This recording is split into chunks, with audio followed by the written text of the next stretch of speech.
Excel में 400 से ज़्यादा फंक्शंस हैं। सारे सीखने की ज़रूरत नहीं है ऑब्वियसली। इस वीडियो में मैं आपको सिखाऊंगा 9 मोस्ट इंपॉर्टेंट एक्सेल फंक्शंस और उनके इनक्रेडिबल यूजेस।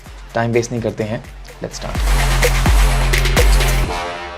फर्स्ट ऑफ मेरा फेवरेट लुकअप फंक्शन है एक्स लुकअप। चलिए देखते हैं ये काम कैसे करता है। हमारे पास यहाँ पे दो सिंपल कॉलम्स हैं, नंबर और आईडी। अभी हमारे पास जो कॉलम्स हैं वो एक करंट एक्सेल फाइल में है, बट ये अलग शीट पे हो सकते हैं, अलग एक्सेल फाइल में हो सकते हैं, कोई फर्क नहीं पड़ता। हमारे पास ये दो कॉलम्स यहाँ पर हैं। इन दो कॉलम्स में से मुझे कुछ आईडीज यहाँ पे लिखे हुए हैं और ये आईडीज के कॉरस्पॉन्डिंग नंबर मुझे यहाँ पे ढूंढ के निकालने हैं। अगर आप वी लुकअप जानते हैं तो ऑब्वियसली ये बहुत straight forward V lookup problem है, बट हम इसको एक्स लुकअप से सॉल्व करेंगे। चलिए देखते हैं सिंपल एक्स लुकअप काम कैसे करता है।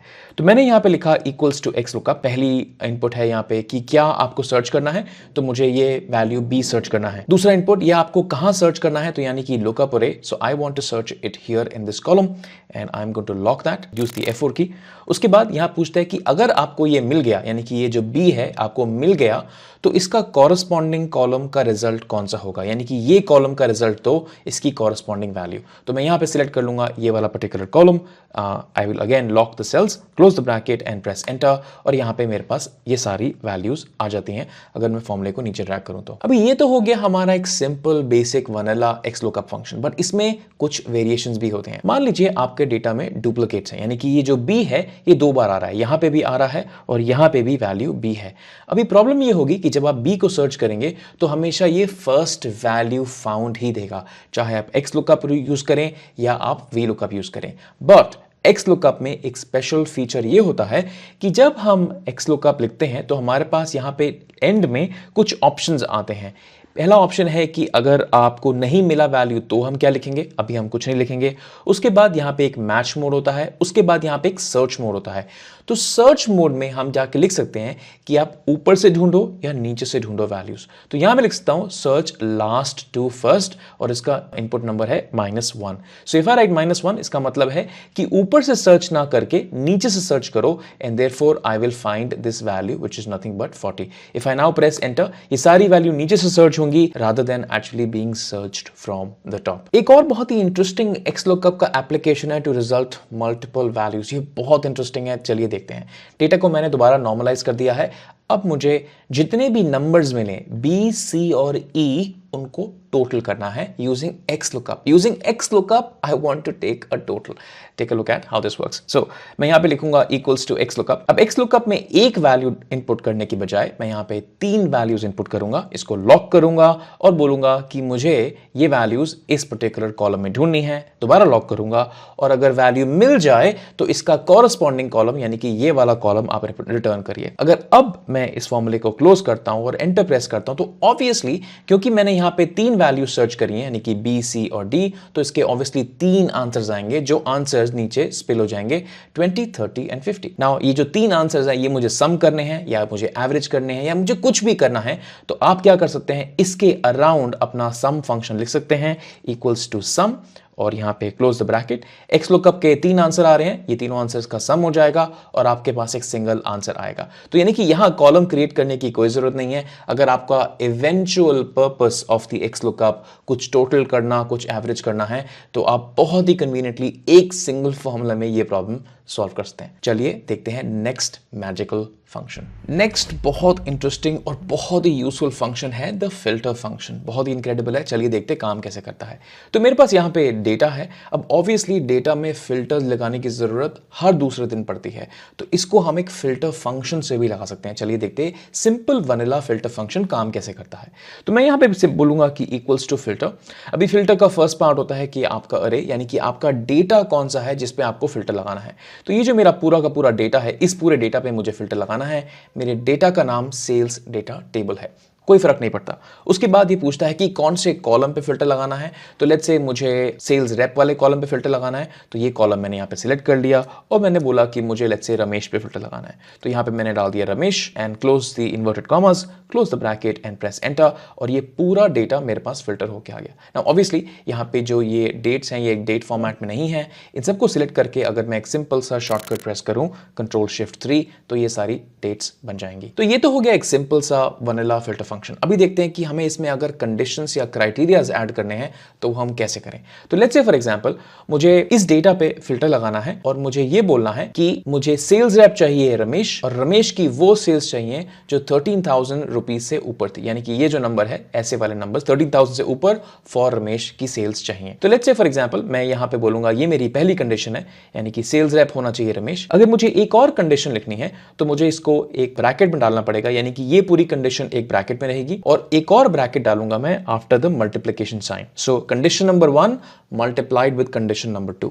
So I will start the bracket और उस ब्रैकेट में लिखूंगा कि ये जो सेल्स अमाउंट वाला कॉलम है, यानी कि ये वाला column, this should be greater than और equal to 13,000 and I will have to close the bracket. अभी हमारे पास दो ब्रैकेट्स हैं, ये पहले वाला कंडीशन का ब्रैकेट और ये दूसरी वाली कंडीशन का ब्रैकेट। उसके बाद हम फिल्टर का ब्रैकेट क्लोज करेंगे and I will press enter, और ये सारी सेल्स हमारी 13,000 से ऊपर है। कभी कभार यूजर्स ये डिमांड करते हैं कि हमें सारे कॉलम्स नहीं चाहिए, हमें कुछ ही कॉलम्स ऑफ द डेटा चाहिए, यानी कि लेट्स से फॉर एग्जांपल हमें सिर्फ डेट चाहिए, हमें सिर्फ कस्टमर चाहिए और हमें सिर्फ सेल्स चाहिए, यानी कि कॉलम नंबर 1, कॉलम नंबर 2 और कॉलम नंबर 3। नाउ हालांकि ये मेरा एक फेवरेट फंक्शन नहीं है, बट ये बहुत काम का फंक्शन है जो आप ऑफन एक फिल्टर फंक्शन के साथ यूज कर सकते हैं। तो मैं ये बोलूंगा कि जो मेरे पास डेटा आया है, ये डेटा में मुझे सिर्फ 3 ही कॉलम्स रखने हैं। तो मैं बोलूंगा कि मुझे चूज कॉलम्स एक फंक्शन यूज करना है। So I will say choose columns. Choose columns का पहला पार्ट कि आपका डेटा कौन सा है, तो डेटा ऑब्वियसली ये फिल्टर फंक्शन रिटर्न कर रहा है। उसके बाद ये बोलता है कि आपको कॉलम नंबर कौन कौन से रखने हैं, तो I will put a comma, और जो भी मुझे कॉलम नंबर्स रखने हैं वो मैं एक कर्ली ब्रैकेट में डिक्लेयर कर दूंगा, which is let's say column number 1, column number 2, and let's say, sorry, this is column number 3 and this is column number 4, right? So I will say column 1 comma column 3 and column 4, and I will close the bracket and I will press enter, and you're going to see that we only now have 3 columns of the data. अगर आपको ये video पसंद आ रहा है तो आपको definitely मेरे courses भी पसंद आएंगे। मैं बहुत ही extensive in depth courses run करता हूँ एक्सेल पे, पावर क्वेरी की जो एम लैंग्वेज है उस पे, डैक्स डेटा मॉडलिंग जो पावर बीआई में यूज होता है उस पे। हम जनरली स्क्रैच से स्टार्ट करते हैं and we talk about the problem in depth. मैं चाहता हूं कि आप प्रॉब्लम सॉल्विंग का तरीका सीखें more than just mugging up formulas. तो मैं इस कोर्स में काफ़ी ज़्यादा इन डेप्थ जाता हूं आपको लॉजिक समझाने के लिए, ताकि अगर आपको एक बार लॉजिक समझ में आ गया तो वो आप लॉजिक कैरी ओवर करके अपनी प्रॉब्लम्स पे भी लगा सकते हैं और वो प्रॉब्लम सॉल्व करना सीख सकते हैं। ये सारे कोर्सेज इंग्लिश में हैं and hundreds and thousands of students around the world have joined these courses और उन्होंने बहुत अमेजिंग फीडबैक दिया। अगर आप इंटरेस्टेड हैं तो कोर्सेज का लिंक आपको मिलेगा in the description of the video. Back to the video. Next function बहुत काम का फंक्शन है क्योंकि इससे हमें यूनिक्स पता चल सकते हैं। चलिए देखते हैं कैसे काम करता है। हमारे पास ये डेटा है दोबारा से, और इस डेटा से मुझे ये निकालना है कि ये जो लिस्ट ऑफ सेल्समैन है इसमें यूनिक सेल्समैन कौन कौन से हैं। तो लेट्स से फॉर एग्जांपल, मुझे नहीं पता आप कैसे करते हैं, बट मोस्टली लोग इस डेटा को कॉपी करेंगे और इस पर रिमूव डुप्लीकेट्स अप्लाई करेंगे और फिर इसका आंसर आएगा। बट प्रॉब्लम ये है कि रिमूव डुप्लीकेट्स एक स्टैटिक फीचर है, एक डायनेमिक फीचर नहीं है। यानी कि अगर आपकी ये वाली लिस्ट अपडेट होती है, इसमें कोई नया सेल्समैन आता है, तो आपकी रिमूव डुप्लीकेट्स वाली लिस्ट मैन्युअल है, ऑटोमेटिकली अपडेट नहीं होगी। तो चलिए देखते हैं एक यूनिक फंक्शन कैसे यूज करते हैं। तो मैं यहाँ पे सिंपल एक फंक्शन लिखूंगा इक्वल्स टू यूनिक। यूनिक में आपसे पूछता है कि आपको कौन से डेटा का यूनिक चाहिए, तो मैं बोलूंगा कि ये जो मेरे पास डेटा है, सेल्स डेटा है, इसमें मुझे ये वाले कॉलम का यूनिक चाहिए। I will just close the bracket and press enter। सारी यूनिक वैल्यूज यहाँ पे ऑटोमेटिकली आ जाती है। बेनिफिट ये है कि अगर आप लेट्स से इसमें कोई नया सेल्स रेप ऐड करते हैं, लेट्स से मैं खुद का नाम ऐड करता हूँ चंदीप, तो यहाँ पे ये लिस्ट ऑटोमेटिकली अपडेट हो जाती है। अभी ये जो यूनिक फंक्शन है, ये यूनिक फंक्शन जरूरी नहीं है कि आप एक ही कॉलम पे काम करें, आप इसको मल्टीपल कॉलम के कॉम्बिनेशंस ऑफ यूनिक भी निकाल सकते हैं। यानी कि मैं कुछ ऐसा भी कर सकता हूँ कि मुझे यूनिक सेल्स रेप का ही नहीं चाहिए, बट मुझे सेल्स रेप और कस्टमर का यूनिक चाहिए। तो मैं यहाँ पे बोलूंगा कि ये जो एक कॉलम की बजाय मैं यहाँ पे 2 कॉलम सिलेक्ट करूंगा, यानी कि ये वाला और ये वाला, and I'll press enter। और जितने भी कस्टमर और सेल्स रेप के यूनिक कॉम्बिनेशंस हैं ये हमारे पास आ गए। आप चाहे तो इसको एनहांस भी कर सकते हैं, यानी कि आप इस लिस्ट को सॉर्ट भी कर सकते हैं। तो let's say for example, for the moment हमें एक ही कॉलम का यूनिक चाहिए जो कि हमारा है सेल्स रेप। तो मैंने यहाँ पे सेल्स रेप लिख दिया, close the bracket, press enter. हमारे पास सारे यूनिक सेल्स रेप आ गए। मुझे इसको अल्फाबेटिकल ऑर्डर में सॉर्ट करना है, तो इस फंक्शन को थोड़ा सा एनहांस भी कर सकते हैं। यूनिक निकालने के बाद मुझे ये सारी वैल्यूज को सॉर्ट करना है, तो I can use a function called sort and that's it. Close the bracket and press enter, और बाय डिफॉल्ट ये अल्फाबेटिकली सॉर्ट होके आ गया। Incredible. The next 2 important functions are aggregate multiplication functions, यानी कि बहुत क्विकली सम और काउंट कैलकुलेशंस परफॉर्म कर सकते हैं बेस्ड ऑन अ कंडीशन। अगर आपने नहीं देखे हैं तो बहुत पावरफुल है, और मैं आपको एक बहुत इंटरेस्टिंग ट्रिक भी सिखाने वाला हूं। Let's take a look. तो हमारे पास लेट्स से यहाँ पे जो हमने अभी जस्ट व्हाइल अगो हमने एक यूनिक फंक्शन यूज किया था, उसमें हमने सारे यूनिक सेल्समैन का लिस्ट यहाँ पे निकाला था। लेट्स से फॉर एग्जांपल मुझे ये भी निकालना है कि अभय का टोटल सेल्स कितना हुआ, यानी कि यहां से सेल्स अभय का सारा निकाल के मुझे यहाँ पे सम करना है, फिर अंशिका, फिर ब्रूस, फिर Charlie, so on and so fourth. तो ये कैसे करें? ऑब्वियसली आप इसके लिए पिवट टेबल यूज कर सकते हैं, बट इसके लिए आप एक सम इफ फंक्शन भी यूज कर सकते हैं। चलिए देखते हैं कि काम कैसे करता है। तो यहां पे मैं लिखूंगा equals to sum if. Sum if में पहला जो पार्ट होता है वो एक रेंज होता है, यानी कि कौन सी रेंज पे आपको फिल्टर लगाना है। कौन सा फिल्टर? अभय का फिल्टर। तो मैं बोलूंगा ये वाला जो रेंज है, लेट्स से सेल्स रेप वाला कॉलम, इस पे मुझे फिल्टर लगाना है, और मेरा जो फिल्टर कंडीशन है वो है अभय। उसके बाद ये आपसे पूछेगा कि आपका जो सम रेंज है, यानी कि जो आपको टोटल करना है वो कौन सा कॉलम है, यानी कि मुझे ये वाला कॉलम टोटल करना है। And close the bracket right here, press enter, और ये अभय का सारा सेल्स आ गया। आप चाहें तो इस डेटा पे अभय का फिल्टर लगा के आप देख सकते हैं कि वो सेल्स नंबर यहां से मैच कर रहा है या नहीं। अभी मैं इसको नीचे ड्रैग कर दूंगा and I am good to go. अभी इस फॉर्मूला के साथ एक छोटी सी प्रॉब्लम है। प्रॉब्लम क्या? लेट्स से फॉर एग्जांपल यहां पे एक नया सेल्स रैप ऐड होता है, लेट्स से चंदीप, और चंदीप की सेल्स है 10,900 क्योंकि एक नया सेल्स रैप है। प्रॉब्लम ये है कि चंदीप यहां पे ऐड तो हो जाएगा, बट इसके सामने जो ये नंबर आया है ये करेक्ट नंबर है, बट वेरोनिका नीचे स्पिल हो गया। अभी ये क्योंकि ये नीचे स्पिल हो गया तो वेरोनिका का सेल्स यहां पे नहीं आ रहा, क्योंकि हमें यहां पे फॉर्मूला नीचे ड्रैग करना पड़ेगा।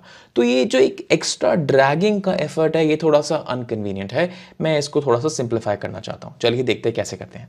अभी ये फॉर्मूला हमारा एग्जैक्टली सेम रहेगा, इसमें कोई चेंज नहीं होगा, बट क्योंकि हमने ये पहला वाला फंक्शन सॉर्ट और यूनिक यहां पे लिखा था, तो ये एक स्पिल फंक्शन है। स्पिल फंक्शन का मतलब मैं लिखता पूरा का पूरा फंक्शन एक सेल में हूं, बट उसकी जो वैल्यूज हैं नीचे अपने आप स्पिल हो जाती हैं। इसका मतलब होता है स्पिल फंक्शन। अगर आपके पास एक्सेल में कोई भी स्पिल फंक्शन है तो उस स्पिल फंक्शन का स्पिल इफेक्ट, यानी कि मल्टीपल सेल्स का स्पिल इफेक्ट आप कैप्चर कर सकते हैं। चलिए देखते हैं कैसे। तो यहां पे मैं लिखूंगा कि मुझे I5 का जो स्पिल इफेक्ट है जो नीचे जा रहा है वो मुझे कैप्चर करना है लास्ट सेल तक। तो मैं यहां पे I5 के बाद एक हैश लिख दूंगा और ये ऑटोमेटिकली कैप्चर हो जाएगा। अब मुझे फॉर्मूला नीचे ड्रैग करने का जरूरत नहीं है, ये फॉर्मूला अपने आप नीचे ड्रैग होगा। तो लेट्स से फॉर एग्जांपल अगर मैं यहां पे एक न्यू सेल्समैन लिखता हूं, जेम्स की जगह लेट्स से जेमी लिख देता हूं, तो जेमी एक नया सेल्समैन ऐड हो गया और ये फॉर्मूला अपने आप नीचे स्पिल हो गया। This is incredible. सिमिलरली हम एक काउंट इफ फंक्शन भी यूज कर सकते हैं टू काउंट द वैल्यूज। तो काउंट इफ फंक्शन में हमें कोई सम नहीं करना, हमें सिर्फ काउंट करना है। तो इसलिए मैं सिंपल लिखूंगा equals to count if. Count if में हमारा आ जाएगा रेंज, यानी कि हमारे कितने ट्रांजैक्शंस हुए, तो हमारा रेंज हो जाएगा ये वाला, और इसके बाद बोलूंगा हमारा जो क्राइटेरिया है वो है एक्चुअली अभी मुझे स्पिल इफेक्ट को कैप्चर करना है। That's why I will put a hash sign, close the bracket, and as soon as I press enter ये फॉर्मूला अपने आप नीचे स्पिल होके आ जाएगा। काउंट इफ और सम इफ फंक्शंस में एक मेन डिफरेंस यही है कि सम इफ सम करता है, काउंट इफ सिर्फ काउंट करता है, इसलिए उसमें कोई सम रेंज नहीं होती है। चलते हैं नेक्स्ट फंक्शन पे। नेक्स्ट बहुत काम का फंक्शन है स्विच फंक्शन, जो एक कॉम्प्लिकेटेड इफ स्टेटमेंट को बहुत हद तक सिंप्लीफाई कर सकता है। एक केस स्टडी देखते हैं। यहां पे हमारे पास दो कॉलम्स हैं, एक वैल्यू कॉलम है और एक ग्रेड कॉलम है, और based on a few conditions हमें एक ग्रेड फाइंड आउट करनी है। यानी कि अगर वैल्यू 0 to 5 के बीच में है तो ग्रेड आएगा D, यानी कि ऑल ऑफ दीज वैल्यूज यहां पे आएगा हमारा ग्रेड D। अगर वैल्यू 6 to 10 के बीच में है तो ग्रेड आएगा C, यानी कि ये वाली जो वैल्यूज हैं इसमें ग्रेड आएगा C, और उसके बाद 11 to 18 वाली जो वैल्यूज है, यानी कि ये वाली जो वैल्यूज है यहां पे आएगा ग्रेड B, और यहां पे फाइनली आएगा ग्रेड A। तो ऑब्वियसली इसके लिए आप एक इफ कंडीशन यूज करेंगे। चलिए देखते हैं हम ये कैसे एक स्विच फंक्शन से सॉल्व कर सकते हैं, जो बहुत ही एक कॉम्पैक्ट और सिंपल फॉर्मूला है अंडरस्टैंड करने के लिए। तो हम यहां पे लिखना चालू करेंगे इक्वल्स टू स्विच। तो स्विच कुछ काम ऐसे करता है। स्विच का जो पहला पार्ट है वो पार्ट हर बार हर कंडीशन के थ्रू चेक होगा कि वो आंसर आया है या नहीं आया। तो मैं लिखूंगा स्विच ट्रू, यानी कि ये देखो कि कंडीशन ट्रू कब होती है। तो मैंने यहां पे एक ट्रू इनपुट डाल दिया। अब चाहे तो यहां पे एक नंबर डाल सकते हैं, एक टेक्स्ट डाल सकते हैं। नोट करिएगा कि जो भी आप कंडीशन लिखेंगे वो कंडीशन का आउटपुट ये वाले इनपुट से मैच होना चाहिए। तो मैं यहां पे एक ट्रू लिख रहा हूं, उसके बाद मैं अपनी यहां पे कंडीशन लिखनी चालू करूंगा। मेरी कंडीशन कुछ ऐसी है, मैं बोलूंगा कि ये वाला जो सेल है which is B4 should be less than और equal to 5 which is the upper range right here. अगर ये कंडीशन ट्रू होती है, यानी कि ये number less than equal to 5 है, तो मुझे ग्रेड चाहिए D। और डी को लिख दिया मैंने इन्वर्टेड कॉमास में। सिमिलरली मैं एक नेक्स्ट कंडीशन लिखूंगा, मैं बोलूंगा equals to B4 less than equal to let's say 10, and in that case the grade should be equal to C. Similarly I will write the third condition, वही same cell B4 is less than equal to let's say 18. In that case the grade is going to be B, and final condition is going to be B4 less than equal to, अभी थोड़ा बड़ा number डाल देते हैं यहाँ पे, let's say 30 or 100, and in that case the grade is equal to let's say A. अभी यहाँ पे मैंने अपना सब कुछ सारे कंडीशन डाल दिए हैं, close the bracket and press enter and we see the grade D right here. अगर इस फॉर्मूले को मैं नीचे ड्रैग करता हूँ तो सारे आंसर्स एब्सोल्युटली परफेक्ट आ जाते हैं। अगर आप वंडर कर रहे हैं कि मैंने यहाँ पे अलग अलग रोज में कैसे लिखा, तो एक इनपुट डालने के बाद मैंने प्रेस किया alt enter to move to the next row. Switch function काफी इनक्रेडिबल है। नेक्स्ट माइंड ब्लोइंग फंक्शन है ग्रुप बाय। अगर आपको क्विक एंड डर्टी एनालिसिस करना है बिना पिवट टेबल बनाए तो ये फंक्शन अनमैच्ड है।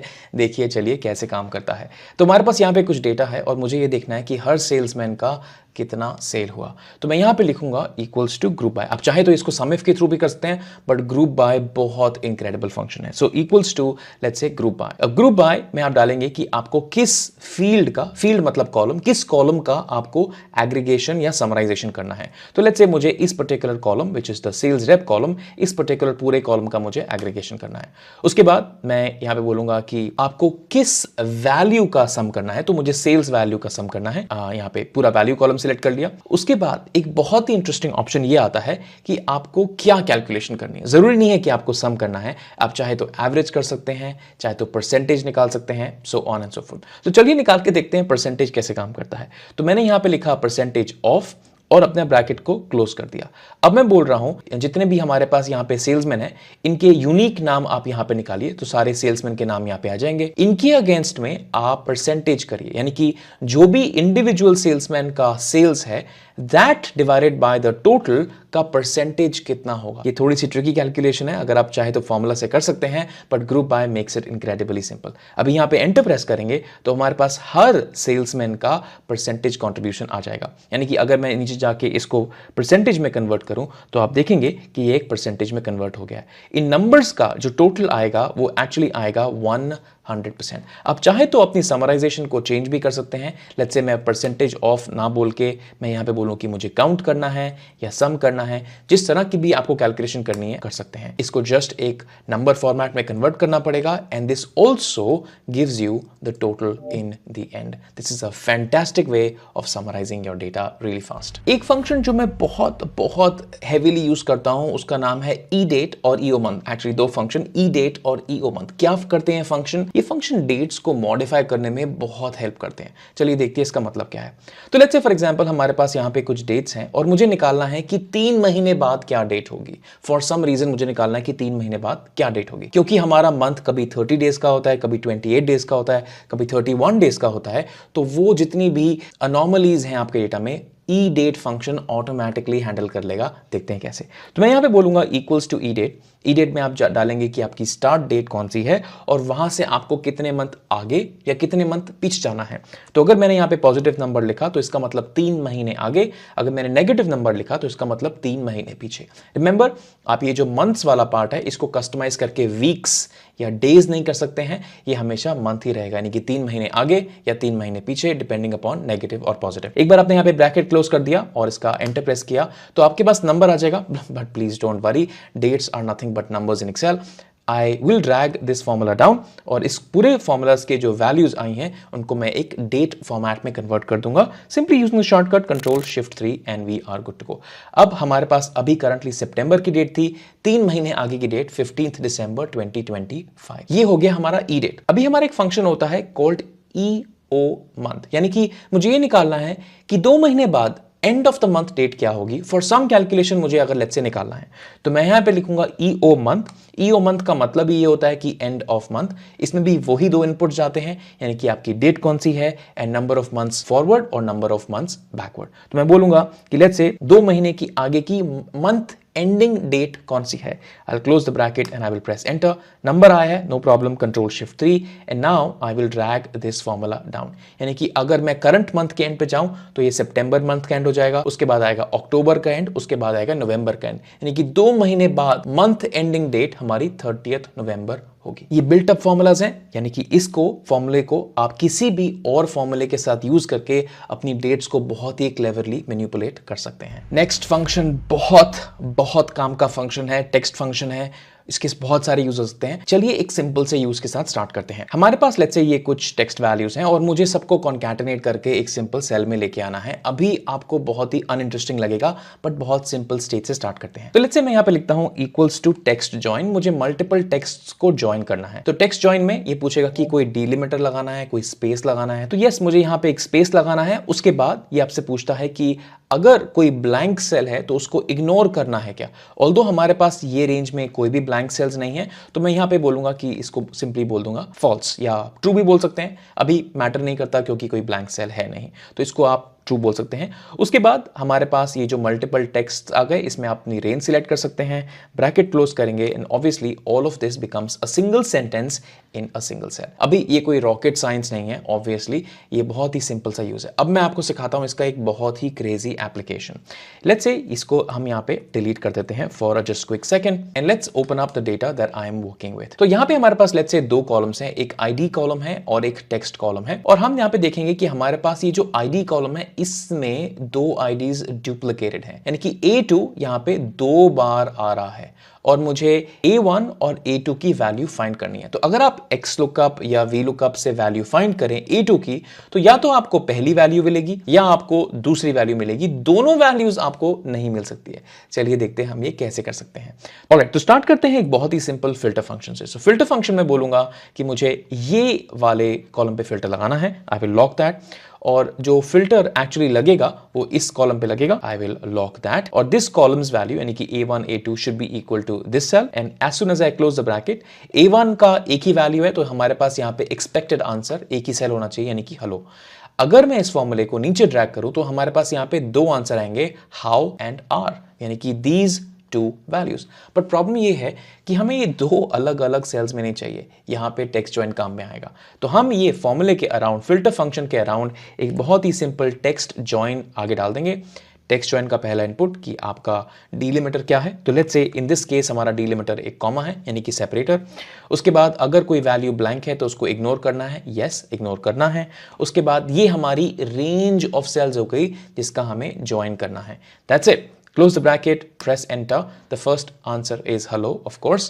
अगर इसको हमने नीचे ड्रैग किया तो हमारे पास दो आंसर आते हैं, hello and r. Obviously इस एग्जाम्पल को आप एक कॉम्प्लिकेटेड डेटा पे भी यूज कर सकते हैं, और अगर आपके पास VLOOKUP में मल्टीपल वैल्यूज हैं तो इस फॉर्मूले के थ्रू आप मल्टीपल वैल्यूज का आंसर भी निकाल सकते हैं। लास्ट फंक्शन, चूज फंक्शन, बहुत ही पावरफुल फंक्शन है for creating scenarios in Excel. देखते हैं ये काम कैसे करता है। तो छोटा सा मैंने यहाँ पे केस बनाया है। यहाँ पे हमारे पास ईयर्स हैं और यहाँ पे हमारे पास कुछ सेल्स वैल्यूज हैं, यानी कि ये जो पहली रो है, ये पहली रो दिखाती है कि अगर सेल्स मॉडरेट लो 2% से ग्रो करे तो ईयर 5 में हमारी कितनी सेल्स हो जाएगी। नेक्स्ट रो हमें दिखाती है कि अगर 100 रुपए का सेल्स एक 6% से ग्रो करे तो हमारी सेल्स कितनी हो जाएगी, और अगर वही सेल्स 15% से ग्रो करे तो हमारी वैल्यू कितनी हो जाएगी by the end of the year.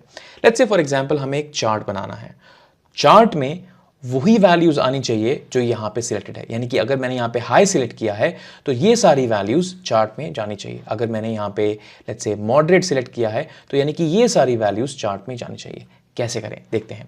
तो यहां पे मैं एक सिंपल लिखूंगा चार्ट, और यहां पे मैं एक बहुत ही सिंपल सा चूज फंक्शन लिखना स्टार्ट करूंगा। तो I will write equals to choose. अब चूज फंक्शन का जो पहला पार्ट होता है वो होता है इंडेक्स नंबर, यानी कि आपका चॉइस नंबर कौन सा है, choice number 1, choice number 2, choice number 3। हमेशा याद रखिएगा कि आपका चॉइस नंबर यानी कि इंडेक्स नंबर एक नंबर ही होगा, ABCD या कोई टेक्स्ट इनपुट नहीं होता, यानी कि हम यहाँ पे मॉडरेट, हाई और लो इनपुट नहीं डाल सकते हैं।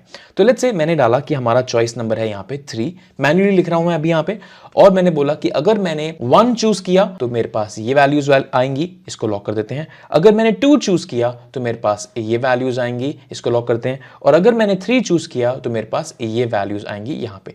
I will close the bracket and I will press enter. और यहाँ पे आप देखेंगे कि हमारे पास, क्योंकि हमने यहाँ पे 3 चूज किया था, तो ये सारी वैल्यूज हमारे पास यहाँ पे इस फॉर्मूले के रिजल्ट में आ चुकी हैं। अगर मैं इस इनपुट को चेंज करके लेट्स से 2 लिख देता हूं तो ये वाली जो जितनी वैल्यूज हैं ये वैल्यूज इस फॉर्मूले के आंसर में आ जाएंगी। If I press enter, sure enough these values are the same. अभी प्रॉब्लम ये है कि चूज फंक्शन में आप ये मैन्युअली यहां पे इनपुट नहीं कर सकते हैं। तो चलिए एक फॉर्मूला लिखते हैं। तो मैं बोलूंगा equals to match.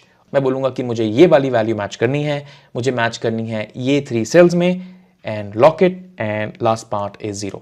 Match function क्या करता है? मैच फंक्शन आपको सिंपली ये बताएगा कि जो वर्ड मॉडरेट है इस पर्टिकुलर रेंज में कौन से सीरियल नंबर पे अपीयर होता है। तो moderate appears on number 2, high appears on number 3 and low appears on number 1. If I press enter, sure enough, I get the answer 2. If I just change that to, let's say, low, I get the answer 1. If I change that to high, I get the answer 3. अब ये जो हमारा manual input था इसको हम change करके इस particular cell से हम लिंक कर देंगे। I will lock it, press enter, and this is good to go. Now, if I happen to change this value to moderate or to low, all of these values also change. अगर इस सारे data को select करके हम एक simple chart बनाएं, shortcut Alt F1, तो chart कुछ ऐसा काम करेगा। अगर अब मैं इसको इसके ऊपर कवर कर देता हूं ताकि हमारे यूजर को पता न लगे कि हम क्या मैजिक कर रहे हैं, तो हम यहाँ पे देखेंगे कि जैसे ही हमने यहाँ पे मॉडरेट सिलेक्ट किया ये सारी मॉडरेट वैल्यूज आ गई, जैसे हमने हाई सिलेक्ट किया सारी हाई वैल्यूज आ गई, बट इसकी जो वर्किंग है यहाँ पे पीछे चल रही है। अगर मेरा ये वाला वीडियो आपको पसंद आया तो मेरा next video on pivot tables is going to be absolute mind blowing to watch. Click करिए और मैं आपसे इस वीडियो में मिलता हूँ। बाय।